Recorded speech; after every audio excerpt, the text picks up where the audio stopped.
በሱዳን በአንድ አካባቢ ብቻ ከ2000 በላይ ንጹሃን ሰዎች መገደላቸው ተገለጸ። ዝነኛው እግር ኳስ ተጫዋች ወደ ቤተ እምነት ሰባኪነት አገልግሎት መግባቱ ተነገረ። በጃማይካ በቀጣይ ሰዓታትና ቀናቶች የሚዘልቅ ኃይለኛ ሃሪኬን አውሎ ንፋስ እንደሚያጋጥማት ተነገረ። በርካቶችም አካባቢያቸውን ለቀው እየወጡ ይገኛሉ። ተመልካቾቻችን ከዘና ዓለም ወደ እናንተ የምናደርሰው የሰዓቱ ወሬዎች እነዚህን ይመስላሉ። አብራችሁን ነው። የቀድሞው የባርሴሎናና የብራዚል ብሔራዊ ቡድን የቀኝ መስመር ተከላካይ የነበረው ዳኒ አልቬስ በፈጣን እግሮቹና ከተቃራኒ ቡድን ተጫዋቾች ጋር በሚያደርገው ሰጣ ገባ ይታወቃል። ለባርሴሎና በተጫወተባቸው 9 ዓመታትና ለሀገሩ ብራዚል ባከናወናቸው የ16 ዓመታት የጨዋታ ቆይታዎች አስደናቂ ከተከላካይ መስመር ተነስቶ ያስቆጠራቸው 61 ጎሎችን ጨምሮ አንድ የቅጣት ምት በአስደናቂ ሁኔታ መረብ ላይ በማሳረፍ በዘመኑ ከምርጦቹ የቀኝ መስመር ተከላካዮች መካከል አንዱ መሆን ችሏል።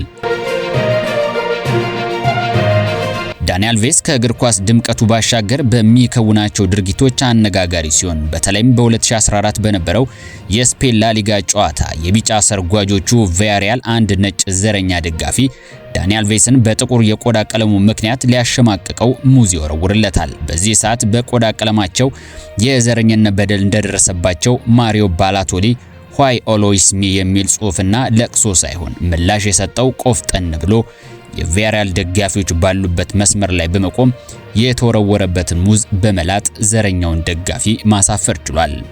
በርካታ ትችቶች ከዘነበባቸው ተጫዋቾች መካከል አንዱ የሆነው ዳኒ አልቬስ ልክ እንደ ብራዚሉ መታተኛ እግር ኳስ ኮከብ ሮናልዲኒዮ ጎቾ ከተለያዩ ሴቶች የወሲብ ቅሌት ጋር በተያዘ ስሙ እየተነሳ ሲብጠለጠል ቆይቷል። ታዲያ በዚህ የስሙ መብጠልጠል ያላበቃው ውዝግብ በ2023 በቀረበበት የጾታዊ ትንኮሳ ክስ ፖሊስ ለእስር ዳርጎታል። ይሁንና ለ4 ዓመታት ጾታዊ ትንኮሳ በማድረጉ የተፈረደበት ዳኒ አልቬስ ይግባኝ አቅርቦ ለ1 ወር ከቆየ እስር በኋላ ከእስር ተለቆ መደበኛ ሕይወቱን መምራት ጀምሯል።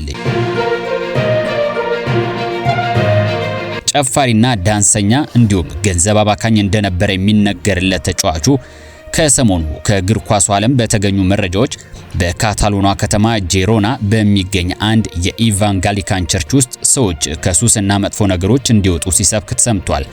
ብዙዎቹም ጨፋሪው ዳኒ አልቬስ ወደ መንፈሳዊ ሕይወት ተመለሰ እያሉ እየዘገቡት ይገኛሉ።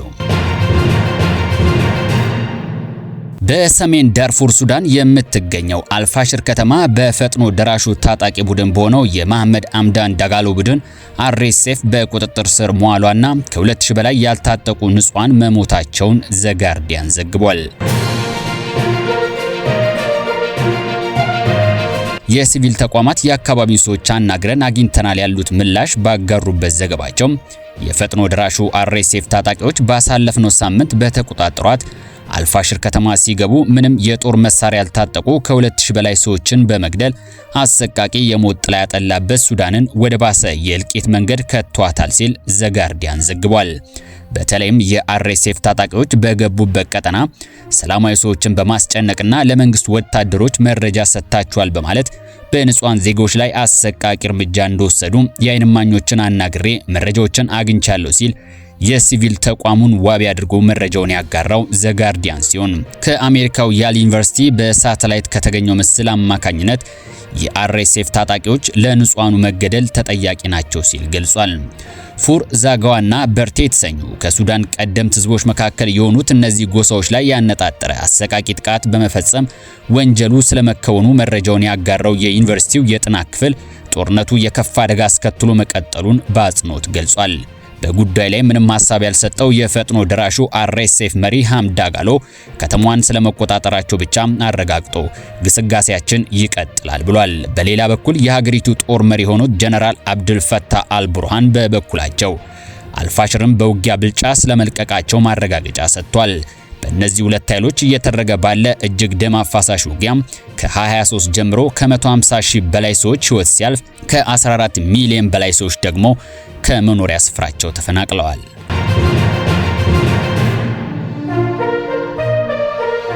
ጃማይካ በጃማይካ በቀጣይ ሰዓታትና ቀናት የመሬት መንሸራተትን ያስከትላል የተባለለት ሃሪኬን ሜሊሲያ የተሰኘ አውሎ ንፋስ በአስጊ ሁኔታ እየመጣ መሆኑን የዓለም የአየር ንብረት ትንበያ ተቋም WMO ገልጿል። ከደሴቶቹ 90 ኪሎ ሜትር ርቀት ላይ በዝግታ የሚጓዘውና አምስተኛው ምድብ ተብሎ የተገለጸው ይህ ሜሊሲያ የተሰኘው የሃሪኬን አይነት በሰዓት 290 ኪሎ ሜትር እንደሚምዘገዘግ ተገልጿል። በርካታ ሰዎች በተዘጋጀላቸው መጠለያ ብቻ እንዲቆዩና ከአካባቢው እንዳይርቁ የተነገረ ሲሆን ምናልባት የከፋ አደጋ የሚያስከትል ከሆነ በ2017 በፖርቶሪኮ ከተከሰተው መሰል አደጋ ጋር የተመሳሰለ አደጋ ሊያደርስ ስለሚችል የሚያስከትለው ይህ ከፊት የተደቀነው ሃሪኬን ጃማይካን ከሚደርስባት አደጋ ለማገገም ከ5 እስከ 10 ዓመታት ሊደርስ የሚችል የኢኮኖሚና መሰረተ ልማት ስራዎች እንደሚጠብቃት ከወዲሁ እየተተነበየ ይገኛል። ተመልካቾቻችን ለዛሬው ከዘና ዓለም የነበሩ መረጃዎቻችን እነዚህን ይመስሉ ነበር። በሌላ ዝግጅት ወደ እናንተ የምንደርስ ይሆናል። ቻናላችንን ሰብስክራይብ በማድረግ እንዲሁም ቪዲዮ ላይክ እና ሼር እያደረጋችሁ ሐሳብ አስተያየታችሁን እንድትሰጡን በአክብሮት ጋብዛለሁ። ሰላም